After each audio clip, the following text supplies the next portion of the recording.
Hey guys, Jason Samkoviak, Traditional Bow Hunting Wilderness Podcast here, giving you a tip from the stand. Just coming down from hunting, I actually shot a little videos that I'll show you here from when I was up in the stand right before dark here, last half hour of daylight. And kind of got my butt handed to me here.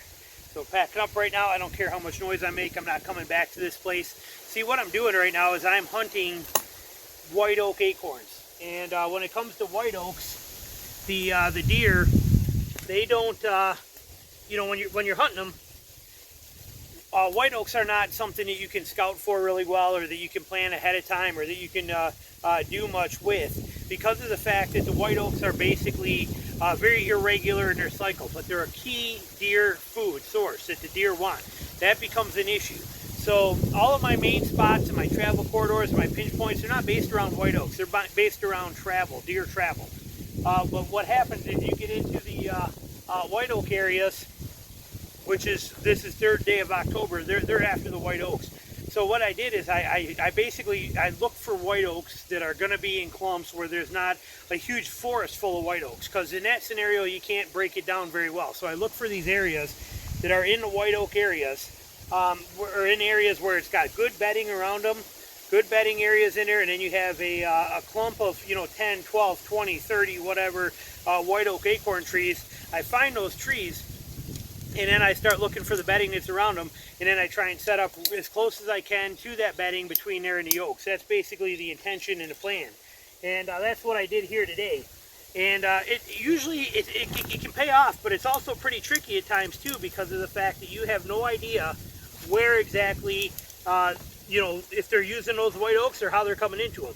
Tonight you'll see in a video that I put on there when I showed the spot up here, what I had happen to me was that the oaks are over here. This is the tree I was in. The oaks are over here. It's a hot day today. It's pretty warm. It's 72 degrees. It's got a little bit of a breeze, and we just came out of a day yesterday that was in the 40s. So I figured today they'd want to be out here in the open, trying to get away from the bugs and trying to keep cool a little bit. So I figured with the oaks there, wind blowing this way, they would be able to come out of here, out of these bedding areas, maybe want to circle in like this and come into this point that leads right into these oaks. It's October 3rd. It's nighttime. Almost wrapping up the evening hunt. We probably got about, I don't know, I'm going to guess and say probably 30-35 minutes left. What I did here, why I'm here, is because it's like 74 degrees.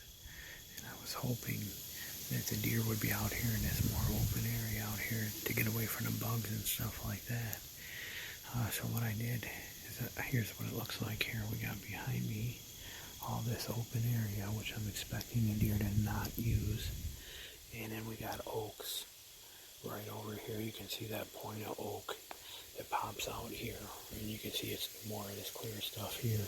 But that point of oaks right there, I was expecting the deer to go to as they came from out here. I'm going to spin you around.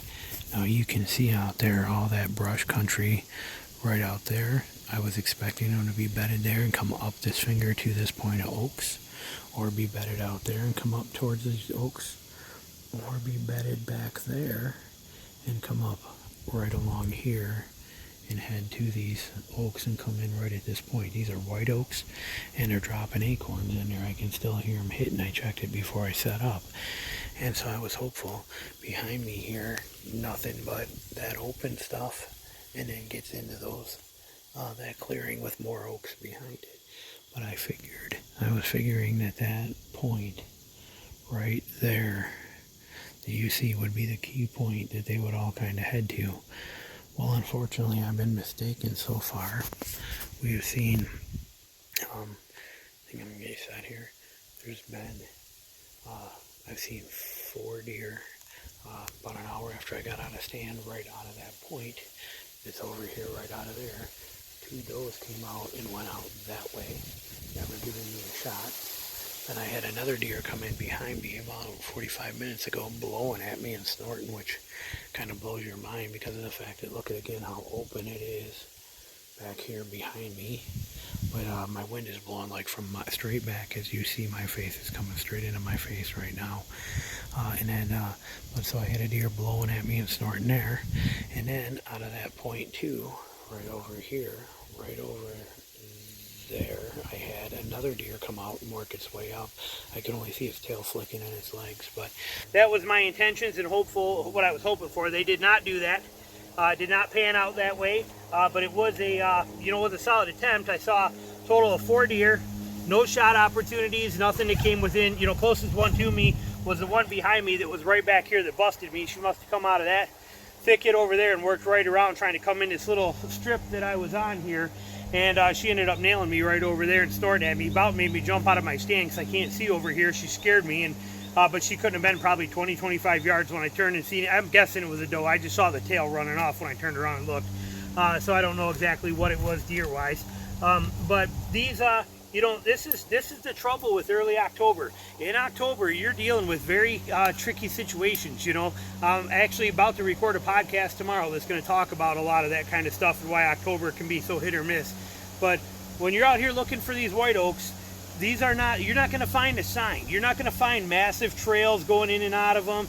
You're not going to find all that kind of stuff. The reason for it is because the white oaks are they're a very short window of about 2 to 3 weeks of actual dropping time where they're actually dropping acorns. And there's not enough time in that for the deer to actually build the sign and the trails and stuff that you're looking for. It's not there for them. They can't make it happen in the amount of time needed. And then it doesn't happen every single year. So it's really complicated. So when you're hunting these kind of places, like the reason that I'm here where I'm at right now, in this particular tree that I was up in, I was going to go on that pine that you'll see in a video that's over there, and it looked like it was a little closer to that point. But around that pine, I didn't see any sign whatsoever, even though it was only 20 yards away from me. But right here at this tree where I'm at, there was like 7 clumps of fresh poop around here, and there's a good rub on that sapling right there, showing that they're coming up through here also. So I was kind of excited, hopeful, and planning for them to possibly be coming through here and give me an opportunity. I figured they might be circling this. They'd be coming and wrapping right around, coming out of there and circling and heading right into that point. Didn't work out that way, but hunting white oaks is difficult. And if you're not a big woods hunter and you spend all your time in agricultural land and stuff like that, you don't understand what this is all about. But out here where we don't have any ag land whatsoever and no options for it, this is it. I mean, this time of year when the white oaks are dropping, the white oaks are all that you have. That is your only possibility, because every deer there is going to basically be focusing 100% of their attention on the white oaks as long as the white oaks are there.